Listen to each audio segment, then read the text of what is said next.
Good morning everyone, welcome to our channel TET classes. आज की class जो हो गई हमारी तीसरी क्लास है, मैथ्स क्लास की हमारी आज तीसरी क्लास है। ठीक है, और हमारी जो क्लास होगी वो बाइलिंगुअल फॉर्म में होगी। और आज की क्लास में हम लोग आज एक नया चैप्टर के बारे में पढ़ेंगे और हमारे आज की क्लास का टॉपिक है शेप्स एंड स्पेशल अंडरस्टैंडिंग, यानी कि आकार एवं स्थानिक समझ। तो सबसे पहले हम लोग आकार के बारे में जानेंगे। आकार दो तरह के होते हैं, 2D और 3D।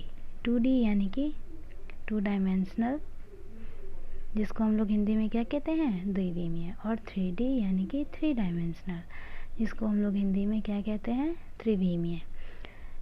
तो सबसे पहले हम लोग 2D के बारे में जानते हैं। 2D को हम लोग समतल आकृति भी कहते हैं। तो समतल आकृति किसे कहते हैं, वैसी आकृति जिसमें सीधी और सपाट आकृति बने तो वो क्या हो जाती है, समतल आकृति होती है। तो इसके एग्जाम्पल क्या हो गए, ट्रायंगल, रेक्टेंगल, सर्कल, ये सब क्या हो गए, समतल आकृति यानी कि 2D के एग्जाम्पल्स हो गए। तो सबसे पहले आज हम लोग जानेंगे ये ट्रायंगल के बारे में। ठीक है, तो हमारा नेक्स्ट पॉइंट है हमारा ट्रायंगल यानी कि त्रिभुज। A closed figure formed by 3 intersecting lines is called a triangle। 3 रेखाखंडों से घिरी हुई समतल आकृति क्या कहलाती है, त्रिभुज कहलाती है। तो AB, BC और CA ये हमारी 3 रेखाखंड हैं जिससे घिर करके त्रिभुज का निर्माण हुआ है। तो ये हमारे क्या हो गए, साइड हो गए। AB, AC हमारे क्या हो गए, साइड है। BC भी साइड है, साइड यानी कि भुजा। ठीक है, तो त्रिभुज में टोटल कितने साइड हो गए, 3 साइड है। और वर्टेक्स कितने हो जाएंगे, वो भी 3 हो जाएंगे, वर्टेक्स यानी कि शीर्ष। और ये कौन कौन से हो गए, ABC, ये हमारे वर्टेक्स हो गए। और इसमें जो एंगल बनता है वो होता है angle A, angle B, angle C, यानी कि टोटल एंगल भी हमारे कितने हो जाते हैं, 3 हो जाते हैं। तो त्रिभुज की तीनों कोनों का योग जो हो जाता है वो कितना हो जाता है, 180 डिग्री के बराबर हो जाता है। यानी कि angle A plus angle B plus angle C is equal to 180 degree. और त्रिभुज की जो दो भुजा होती है, कोई भी दो भुजा जो हो जाती है उसका एडिशन जो हो जाता है वो क्या होता है, तीसरी भुजा से हमेशा बड़ा हो जाता है। यानी कि ट्रायंगल के जो दो साइड होते हैं, मान लेते हैं कि AB प्लस BC, ये दोनों मिलकर के कितने हो जाएंगे, AC से जब भी होंगे तो वो बड़े हो जाएंगे। तो वो हमारा क्या हो गया, ट्रायंगल हो गया। और समतल आकृति की सबसे एक खासियत है कि इसमें जितनी भी साइड्स होते हैं उतने ही इसके अंतःकोण बन जाते हैं। यानी कि देखो, त्रिभुज में 3 साइड्स थे तो इसके कोण भी कितने हो गए, 3 बन गए। ठीक है, तो अब हम लोग जानेंगे टाइप्स ऑफ ट्रायंगल यानी कि त्रिभुज के प्रकार। सबसे पहले है अकॉर्डिंग टू देयर साइड्स, यानी कि भुजाओं के आधार पर। भुजाओं के आधार पर इसको बांटा गया है, दो तरह से ट्रायंगल को बांटा गया है। पहला हो गया भुजाओं के आधार पर और दूसरा हो गया कोनों के आधार पर, यानी कि अकॉर्डिंग टू देयर एंगल्स। तो सबसे पहले अब हम लोग जानेंगे अकॉर्डिंग टू देयर साइड्स के बारे में। तो इसको अकॉर्डिंग टू देयर साइड्स भी इसे 3 टाइप में बांटा गया है इसे। ठीक है, सबसे पहला है इक्विलैटरल ट्रायंगल यानी कि समबाहु त्रिभुज। A triangle in which all 3 sides have the same length is called an equilateral triangle। जिस त्रिभुज की तीनों भुजाओं की लंबाई बराबर होती है उसे हम लोग क्या कहते हैं, समबाहु त्रिभुज कहते हैं। जैसे AB, BC और CA, इन तीनों की लंबाई क्या है, यहाँ बराबर है, तो ये क्या हो गए, हमारे समबाहु त्रिभुज हो गए। ठीक है, AB is equal to BC is equal to CA होगा, तो ये क्या हो जाएगा, हमारा समबाहु त्रिभुज हो जाएगा। और इसके जो तीनों कोण होते हैं यानी कि एंगल A, एंगल B और एंगल C, ये हमेशा क्या होते हैं, न्यून कोण यानी कि एक्यूट एंगल हो जाते हैं। और इसका जो माप होता है वो क्या होता है, 90 डिग्री से कम होता है हमेशा, यानी कि 60 डिग्री। क्योंकि तीनों साइड्स बराबर हैं तो इसके तीनों कोण भी बराबर हो जाएंगे। ठीक है, अब हम लोग आते हैं आइसोसेल्स ट्रायंगल, यानी कि समद्विबाहु त्रिभुज। A triangle whose length of any two sides is equal and the length of the third side is unequal then it is called isosceles triangle. जिस त्रिभुज की कोई भी दो भुजाओं की लंबाई बराबर हो तथा तीसरी भुजा की लंबाई असमान हो उसे क्या कहेंगे, समद्विबाहु त्रिभुज कहेंगे। जैसे हमारा ए बी है और ए सी, ठीक है, ये दो साइड है, ये दोनों बराबर है लेकिन बी सी बराबर नहीं है, यानी कि A B is equal to A C but doesn't equal to B C. तब ये क्या हो जाएगा, हमारा कौन सा त्रिभुज हो जाएगा, समद्विबाहु त्रिभुज, यानी कि आइसोसेल्स ट्राइंगल कहेंगे। ठीक है, और समद्विबाहु त्रिभुज में समान भुजाओं के जो सामने वाले जो कोण हो जाते हैं वो क्या होते हैं, बराबर होते हैं। यानी कि ये दोनों कोण जब भी होंगे तो क्या होंगे, बराबर हो जाएंगे। ठीक है,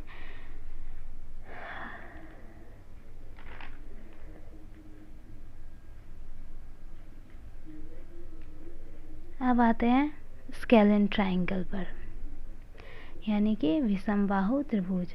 A scalene triangle is a triangle that has three unequal sides.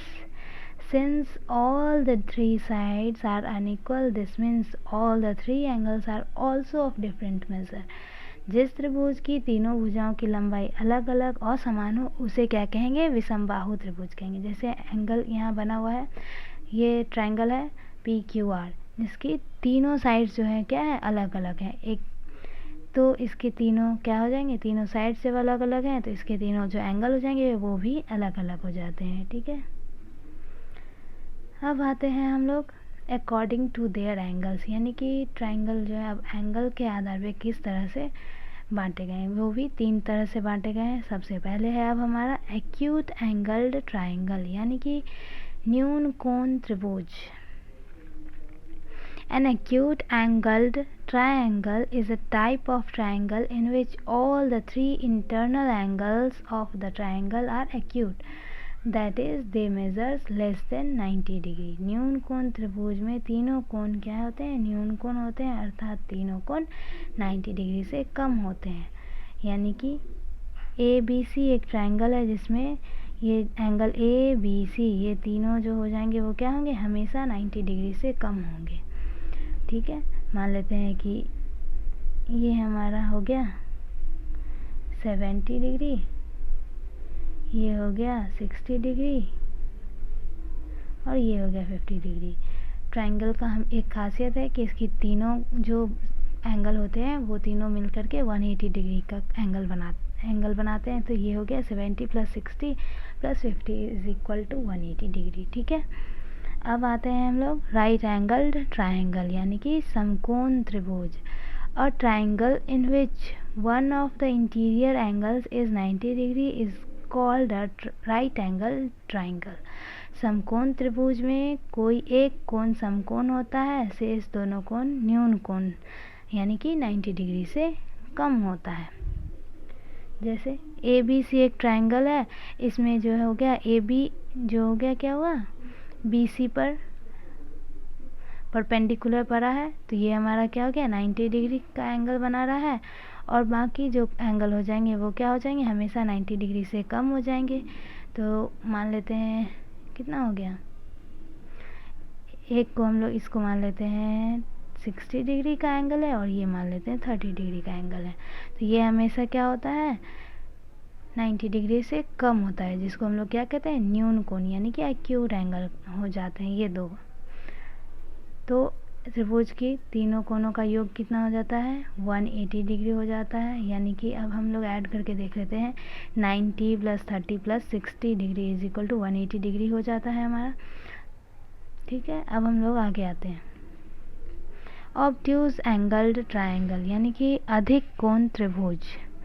An obtuse angle triangle is a triangle in which one of the interior angles measures is more than 90 degree. अधिक कोण त्रिभुज में केवल एक कोण जो होते हैं वो अधिक कोण यानी 90 डिग्री से अधिक होते हैं, तथा शेष दोनों कोण क्या हो जाते हैं, न्यून कोण हो जाते हैं। यानी कि हमारा जो ट्राइंगल है ए बी सी, उसमें हम लोग ये जो कोण बन रहा है एंगल बी हो गया, ये मान लेते हैं 90 डिग्री से अधिक है, यानी कि ये मान लेते हैं 10 डिग्री है, ठीक है। और बाकी के जो हो जाएंगे वो क्या हो जाएंगे, हमारे न्यून कोण, यानी कि 90 डिग्री से कम हो जाएंगे। तो इसको हम लोग कितना मान लें, 30 डिग्री, इसको मान लेते हैं 40 डिग्री। तो ये टोटल मिल करके कितना हो गया, 110 plus 40 plus 30 is equal to I think 180 degree हो जाते हैं, ठीक है।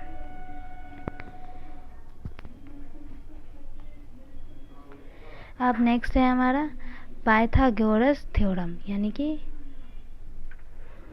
जिसको हम लोग पाइथागोरस प्रमेय भी कहते हैं, ठीक है। Pythagoras theorem is a fundamental relation in geometry among the three sides of a right angle triangle. Pythagoras theorem जो होता है वो हमेशा राइट एंगल ट्रायंगल पर ही यूज़ होता है, ठीक है।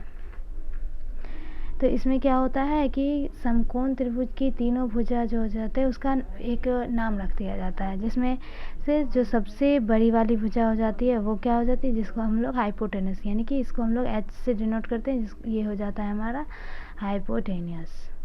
और जो बेस पर जो परपेंडिकुलरली पड़ता है उसको हम लोग क्या कहते हैं, पी से डिनोट करते हैं, यानी कि परपेंडिकुलर कहते हैं इसको, ठीक है। और ये हमारा कौन सा कितना डिग्री का कोण बना है, 90 डिग्री का कोण बना रहा है। और 90 डिग्री के जस्ट सामने वाली जो साइड हो जाती है, भुजा हो जाती है, वो हमारा हाइपोटेनस कहलाता है, ठीक है। और ये जो हो गया ये हमारा हो गया base.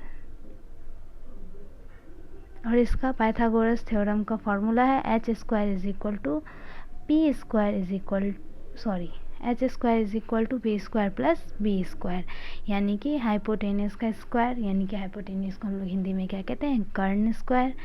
Karna square is equal to लंब स्क्वायर प्लस आधार स्क्वायर, जिसको हम लोग हिंदी में ऐसे लिख सकते हैं, कर्ण स्क्वायर इज इक्वल टू लंब स्क्वायर प्लस आधार स्क्वायर, ठीक है। अब मान लेते हैं एक क्वेश्चन बनाते हैं इस पर, ठीक है। तो मान लेते हैं कि यहाँ पर ये एक ट्रायंगल है, ठीक है।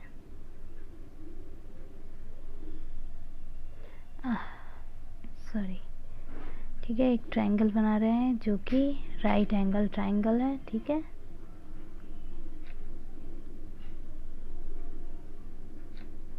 ये हो गया ए बी सी, एक ट्रायंगल हो गया, कौन सा, राइट एंगल ट्रायंगल है, जिसमें angle B is equal to क्या है, 90 डिग्री है, ठीक है। और हमारा एंगल साइड ए बी मान लेते हैं 8 सेंटीमीटर दिया हुआ है, और बी सी 6 सेंटीमीटर दिया हुआ है, यानी कि क्या हो गया, हमारा जो परपेंडिकुलर है वो 8 सेंटीमीटर है, और बेस जो है वो कितना सेंटीमीटर है, 6 सेंटीमीटर है। और कहा जा रहा है कि ए सी यानी कि एच क्या है, ठीक है। तो हाइपोटेनियस निकालना है, तो जैसा कि यहाँ फार्मूला है H square is equal to P square plus B square. तो यहाँ पे फार्मूला में इसको पुट करते हैं, p यानी कि 8 का स्क्वायर प्लस b यानी कि 6 का स्क्वायर। तो 8 का स्क्वायर 64 प्लस 6 का स्क्वायर 36, 100 हो गया। तो H square is equal to 100 है। अब स्क्वायर हटा रहे हैं तो एच रूट अंडर 100, यानी कि एच इज इक्वल टू क्या हो गया हमारा 10 सेंटीमीटर। तो हमारा एच क्या निकल गया 10 सेंटीमीटर।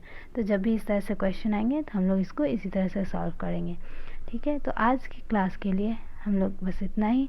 नेक्स्ट क्लास में हम लोग इसके अगले पॉइंट पर जाएंगे। अब तब तक के लिए have a nice day and please like, share and subscribe and turn on the notification. Thank you so much.